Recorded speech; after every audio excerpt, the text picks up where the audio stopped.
A very good evening and welcome to the news tonight, where we get you the day's top stories from India and across the world. I'm Tracy Shilshi, and in the next 30 minutes, I'll be taking you those stories and, of course, a special focus at the third India-Africa summit that began today. But before that, the headlines. Earthquake measuring 7.5 hits remote areas in Afghanistan. Tremors are felt across Pakistan and India as well. Hundreds killed, over 1,000 injured. Underworld Don Chota Rajan is arrested in Bali after being on the run for years. Likely to be deported to India after Australian police's tip-off helps to nab him. Madras High Court asked the centre to consider castration as punishment for child rapists. Says it cannot be silent when children are being gang raped.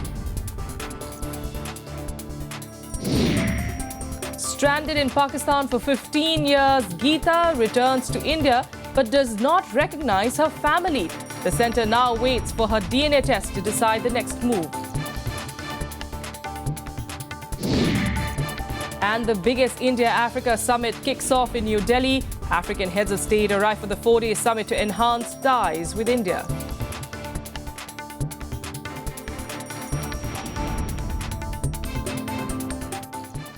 Top story this evening, at least 168 people have died in the earthquake that shook Afghanistan on Monday afternoon. Of these, 130 have died in Pakistan, 35 in Afghanistan and 3 in Jammu and Kashmir in India. The death toll is only expected to rise, with more than 1,000 people injured collectively in the 3 countries. India, of course, has assured all possible help to both Afghanistan and Pakistan.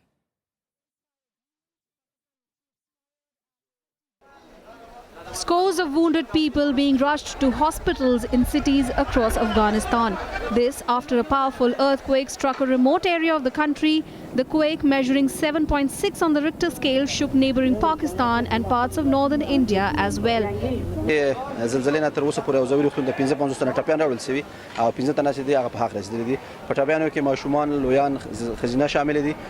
The strong earthquake was centered in the mountainous Hindu Kush region, 75 kilometers south of Faizabad. The earthquake occurred at a depth of over 200 kilometers.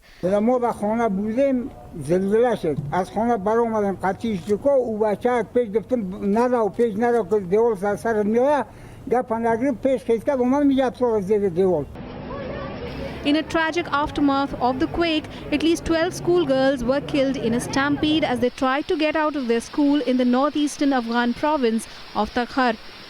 In Pakistan too, several deaths have been reported and more than 1,000 people have been injured.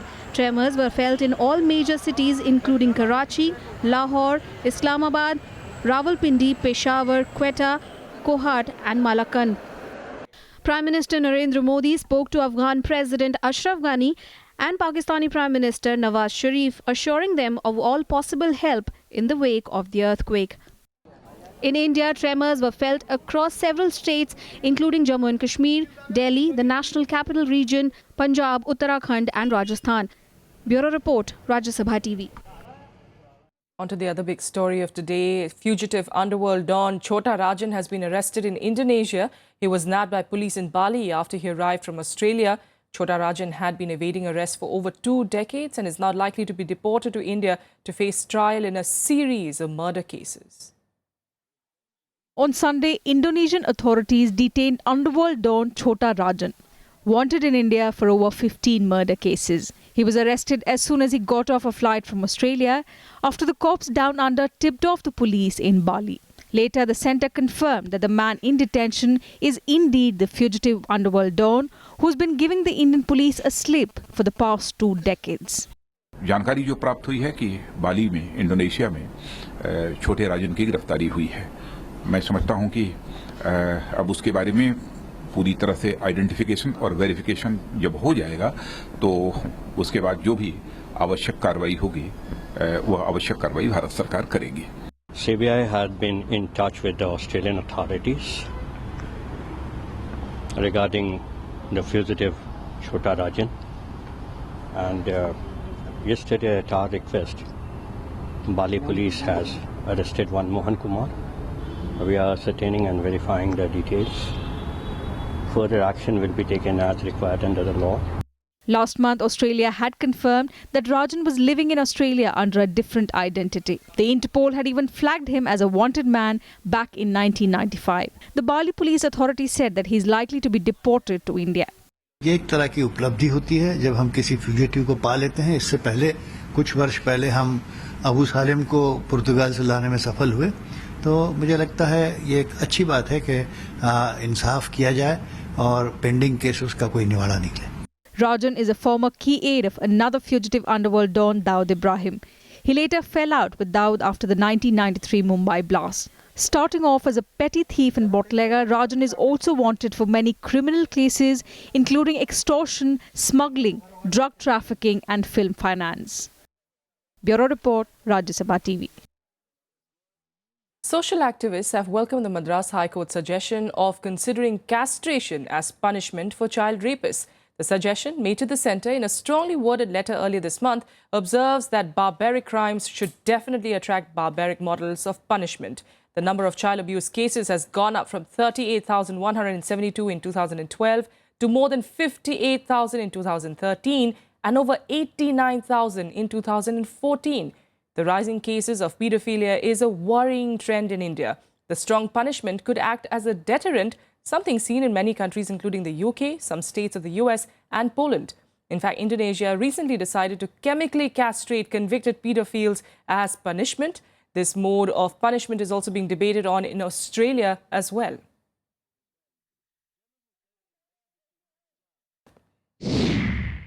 The conviction rate in child sexual offences is barely 2.4%, whereas the offences against children has increased by 400%. So when the rapists are going scot-free, the paedophiles are going scot-free. The Madras High Court judge has rightly suggested that there should be castration. Castration could be an option because the laws have proved weak to protect the children. And now to the positive news of the day. A 23-year-old deaf and mute girl, Geeta, today returned to India after spending 15 years in Pakistan. She had accidentally crossed over into the neighbouring country as an 8-year-old. However, today she did fail to identify the couple who claimed to be her parents, and now a DNA test will help solve the puzzle. Geeta, the deaf and mute girl, finally returned home to India on Monday, after having spent 15 years in neighbouring Pakistan. Moved by the kindness and compassion displayed by the Eidi family, Prime Minister Narendra Modi thanked the foundation for looking after her. Geeta met Prime Minister Modi at his residence at 7 RCR on Monday evening. The Prime Minister announced 1 crore rupees for the foundation as a token of appreciation. External Affairs Minister Sushma Swaraj thanked the Pakistan government and the Eidi Foundation with whom Geeta stayed all these years. Sushma also said that as Geeta had failed to recognize the couple who claimed to be her parents, the government will continue the search for her parents. अभी गीता उन्हें पहचानने से इनकार कर रही है। वो कह रही है कि ये मेरे माता पिता नहीं हैं, लेकिन चूंकि डीएनए टेस्ट के लिए उनका रक्त भी जा चुका है और इसका भी जा चुका है, तो डीएनए टेस्ट का हम अभी इंतज़ार करेंगे। हमने तय किया है कि अभी हम गीता को मोनिका के साथ इंदौर की संस्था में भेजेंगे। Geeta herself seemed happy to be home after all these years. मैं कैसे बोलूँ, मुझे घबराहट हो रही है, पर मैं बहुत खुश हूँ यहाँ आकर। पाकिस्तान में थोड़ी उदास रहती थी, पर यहाँ आके बहुत खुश हूँ।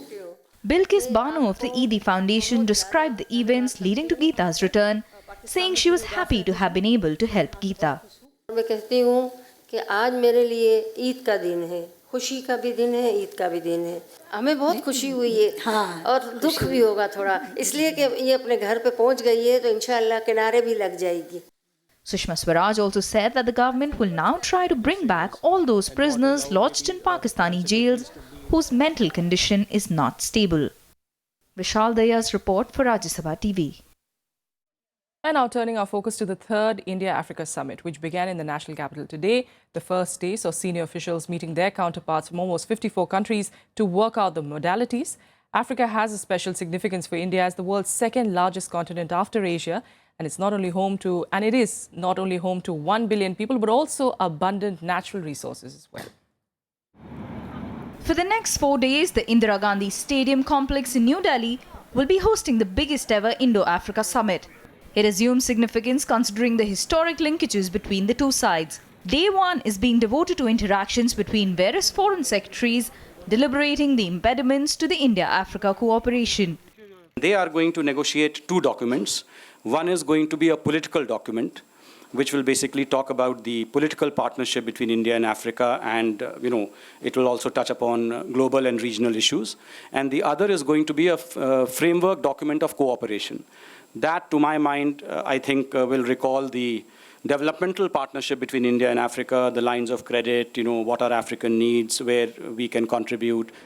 India is a major investor in Africa, and Indian investments close to $30 billion have contributed immensely to job creation in the continent. But India still finds itself falling behind China owing to several shortcomings in implementation of projects.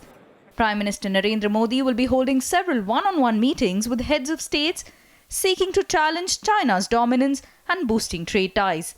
We must strengthen our relationship strongly with Africa. I don't think we should see it as a competition with China, as some people unwisely are projecting it. It is not. But on the other hand, I think the Africans appreciate what we have to offer. The industry feels Prime Minister Modi has brought in dynamism in India's foreign policy. But shortcomings in follow-up indicates the bureaucracy needs to step up in implementation. Implementations of the lines of credit projects, there was a lot of delay. But with the creation of the DPA, that is Development Partnership Administration within the MEA, the LOC implementation has improved. Yes, if the Prime Minister has lots of ideas, the bureaucracy has to catch up and increase their speed in the implementation. India and Africa have huge overlaps, both in terms of resources and needs. They share a colonial past, cultural linkages, and the vision for a prosperous future, all of which could make them natural friends and partners. With Bureau Inputs, Akhilesh Suman's report for Rajya Sabha TV. Well, to help us understand relations between, of course, India and Africa and the road ahead, we've got former Ambassador Suresh K. Goel joining us, in fact, in studio this evening. Sir, thanks so much for being here with us. India, of course, pulling all stops to perhaps make this one of its most successful multi-nation event that it's going to be hosting. But what are the key issues, really, that the Prime Minister and the Indian government, of course, would be trying to tackle? I think before we talk about the issues, we must understand that what Africa really is.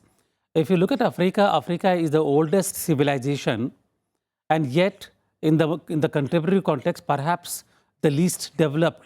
Most of the least developed countries are in Africa. It is the resource-rich, perhaps the richest in resources in the whole world, and yet most of the low-income countries exist in Africa. Therefore, our interactions or our relations with Africa, I hope that summit will focus on them. And as was said by the senior official from the Ministry of External Affairs about the two documents, I think there should be two aspects really in our relations with Africa.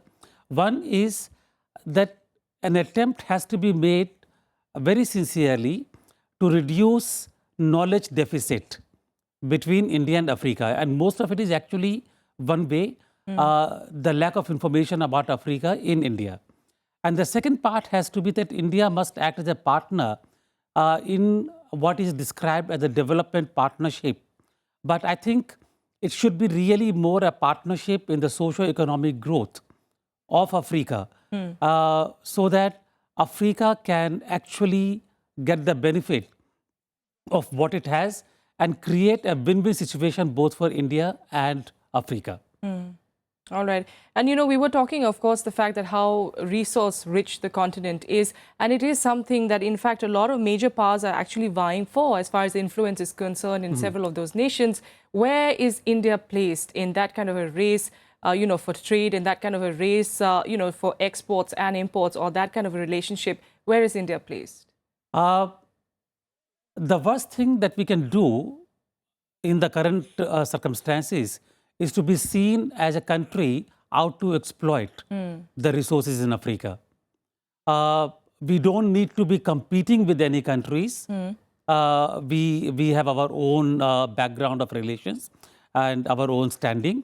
And we should really capitalize on how Africa looks at India. And in their vision, an India which actually is trying to look or exploit the resources is certainly not what they are looking from India. India can become a partner in exploring the resource benefits in Africa so that actually the benefits of the resource beneficiation, extraction are shared between India and African countries, rather than it just becoming a purely resource-oriented. I think the issues in Africa are much bigger than resources. Growth, the development of people, yes. Capacity building, skill development. They are the issues which need to be linked to an overall gamut. Absolutely. And when you're, of course, talking about the skill development, this is, of course, something that Prime Minister Modi is going to be, looking at carefully as well with his initiatives like Make in India, whether it is Digital India and even Skill India initiatives as well. Absolutely. And in that is the people-to-people contact, those kind of initiatives. How is that going to help relations between these two nations or these two countries, in fact? You see, I was at a conference 2 or 3 days ago, and there was an African student, a very senior student who was doing research here in India, and he spoke up and he said that when we come out in the market, people look at us still with a degree of, kind of strangeness, to put it very mildly.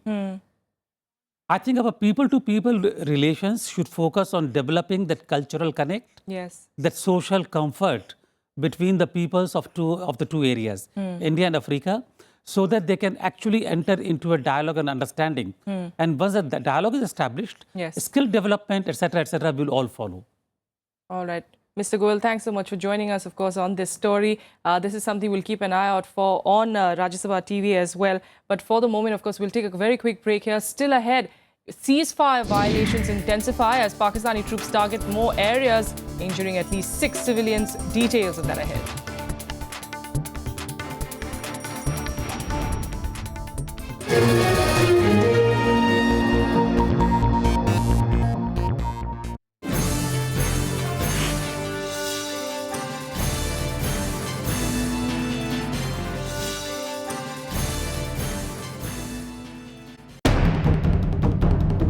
12 years after the West dethroned Saddam, former UK Prime Minister Tony Blair tenders an apology. Did the Iraq war create Islamic State? What caused the crisis in West Asia? Watch The Big Picture at 9:30 p.m. on Rajya Sabha television.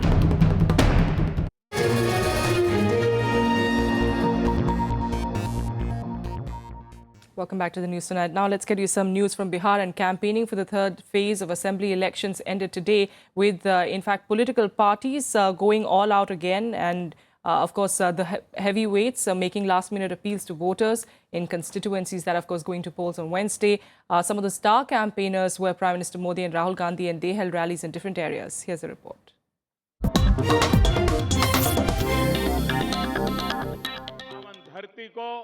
A high-voltage campaign in Bihar on Monday, with Prime Minister Narendra Modi addressing rallies for the BJP in Buxar and Siwan, while the Congress had Rahul Gandhi in Motihari. भाइयों बहनों, मैं तो साफ देख रहा हूं, ये मिजाज, इसे कोई जनसभा कह सकता है क्या? कह सकता है क्या? इसको कोई रैली कह सकता है क्या?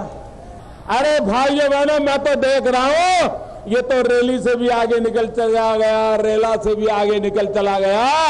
ये तो परिवर्तन का मेला है, मेला, परिवर्तन का मेला।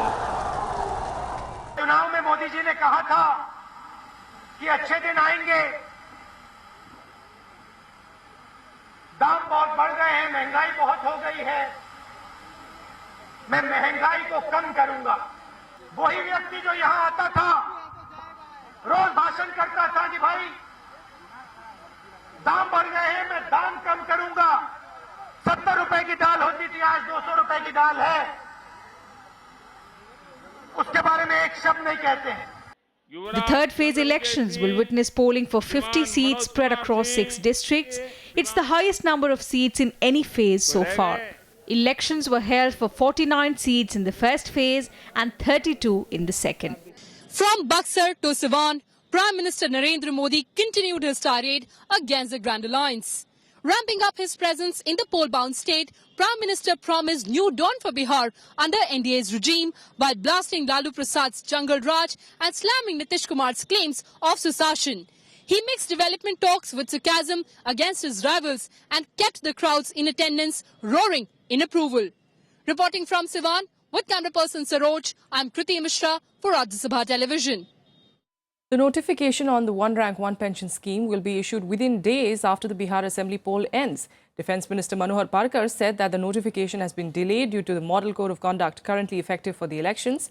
The army veterans have been on a relay hunger strike at Delhi's Jantar Mantar for the past 134 days, demanding speedy implementation of the scheme.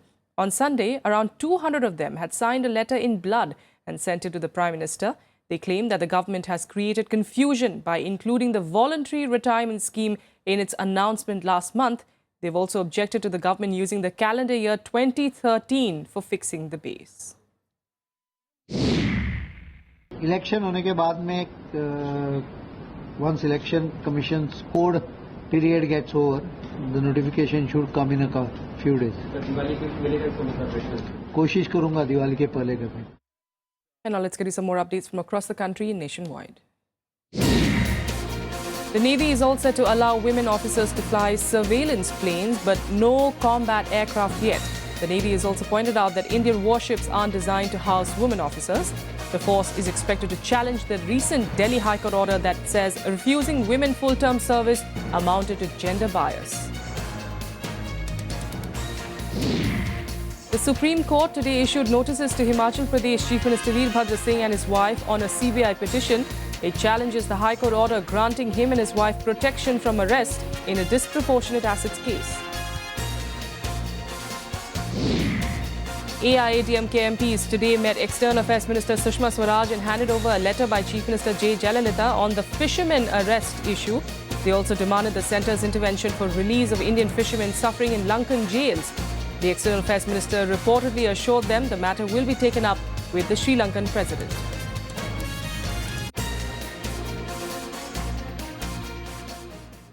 Ceasefire violations by Pakistan spread to Kathua district in Jammu. At least 6 civilians were injured in the overnight firing, taking the toll of civilians injured since Friday to 12. The centre maintained that Indian forces are retaliating hard.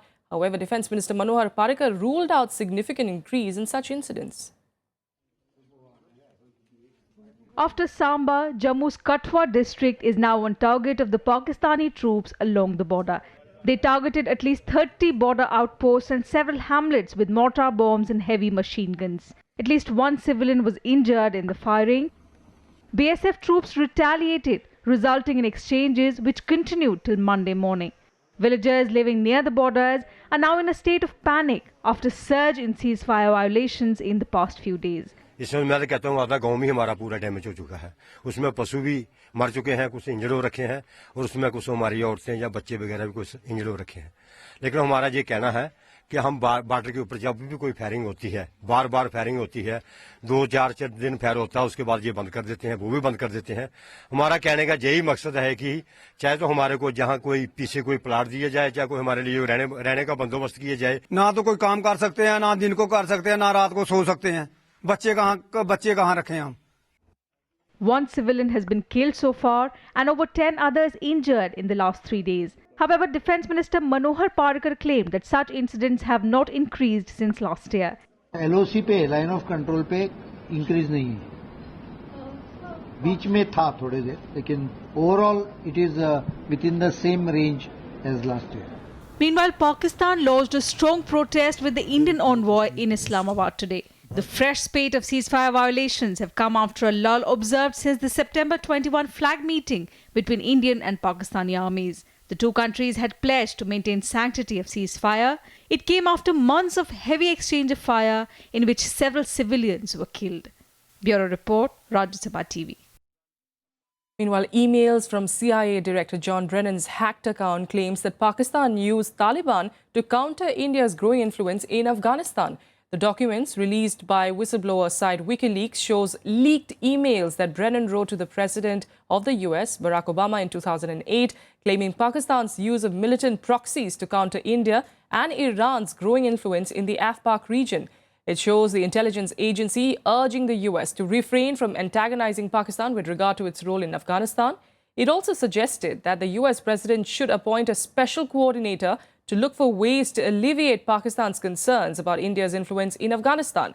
The FBI and the Secret Service are currently investigating reports of the hacking of Brennan's email. With that, let's take you through other international news in Global Buzz. Leaders of the European Union and Balkan nations agreed to a 17-point plan to manage the flow of migrants. Accordingly, the UN Refugee Agency will be setting up reception centers along the route from Greece to Germany. Half of these will be in Greece. Unseasonable rains and snow in northern Pakistan has set off landslides that have left thousands of tourists stranded. The northern Kagan, Swat and Neelam valleys are the worst hit. National Highway authorities said that at least 3,000 tourists, mostly Pakistanis, were stranded in Naran. 124 people were injured when a high-speed ferry vessel traveling from Macau to Hong Kong hit an unknown object in the water near Lantau Island. The ferry, with 163 passengers and 11 crew members, were towed to the government pier in Hong Kong. Top Republican U.S. presidential hopeful Donald Trump said that the world would be a better place if dictators like Saddam Hussein and Muammar Gaddafi were still in power. The billionaire also told CNN's State of the Union talk show that the Middle East blew up around policies followed by U.S. President Barack Obama and former Secretary of State Hillary Clinton.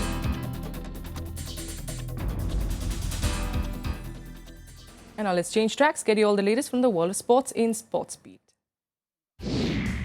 Indian archer Abhishek Verma won the silver medal in the Archery World Cup final on Sunday. Verma dealt a perfect 150 on Mario Cardoso in the semi-finals, but lost 143 to 145 in the gold medal match against Turkey's Demir Emaglici. It is India's first ever Archery World Cup medal in the section. Luis Suarez scored a hat-trick as the 10-man Barcelona came from behind to beat Eibar 3-1. Borja Baston gave the visitors a shock early lead, but Suarez headed in the hosts to level before half-time and fired them ahead early in the second half. Javier Mascherano was then sent off for dissent, but Suarez scored again to put Barca level with leaders Real Madrid at the top of La Liga. Top seed Thomas Berdych successfully defended his Stockholm Open title with a straight-set victory over American Jack Sock in Sunday's final. Berdych took 85 minutes to see off the number 7 seeded 7-6, 6-2 after recovering from a 3-5 down in the opening set. This was Berdych's 12th career title and the second this year as he won the Shenzhen at the start of October. And that's all we have for you on the news tonight from the entire team here. Good night.